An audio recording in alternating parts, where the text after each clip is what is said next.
កង្វល់ខ្វល់ដល់រឿងអតីតខ្សែជីវិតប្រឌិតប្រែប្រួលអស់ហើយពីមុនស្មោះឥឡូវបែរជាកន្តើយចុកណាស់លោកអើយអស់ស្នេហ៍តែនៅអាណិតហាមិនរួចព្រឺព្រួចពេញអរ៉ាប្រាប់ឈប់ស្នេហាជីវ៉ាសោកាមិនខានហើយគិតថារូបបងចង់ប្រែដោះប្រានជាព្រានសាមានបំផ្លាញកាយចិត្តភក្តីចិត្តអស្នេហ៍តែមិនចង់បាត់បង់រូបអូនខ្លាចស្រីស្រពោនអត់ន័យខ្លឹមសារនឹកគ្របសង្ឃឹមថានឹងបានរួមរស់ជាគ្នាតែដល់វេលា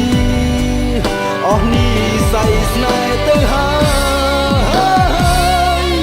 គិតបញ្យល់ជ្រុំរើចិត្តខ្លួនឯងសែនចំបែងមិនដឹងត្រូវធ្វើយ៉ាងណាមិនដែលក្បត់មោះមុតក្នុងរឿងស្នេហាមិនដេចកម្មពីលើអូនជាស្រីស្មោះត្រង់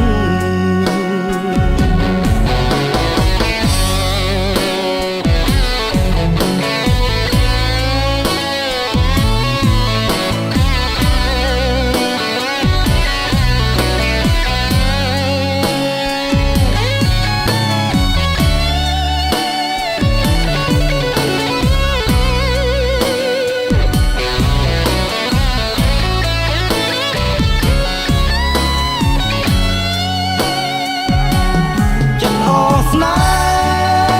ហ៍តែមិនចង់បាត់បង់រូបអូនខ្លាចស្រីស្រពោនអត់ន័យខ្លឹមសារនឹកធ្លាប់សង្ឃឹមថានឹងបានរួមរស់ជាគ្នាតែដល់វេលាអស់នេះស័យស្នេហ៍ទៅហើយគិតមិនយល់ជំរឿចិត្តខ្លួនឯងសែនចំបែងមិនដឹងត្រូវធ្វើយ៉ាងណាមិនដែលក្បត់មុខមុតក្នុងរឿងស្នេហាមិនដេចកម្មពីលើអូនជាស្រីស្មោះត្រង់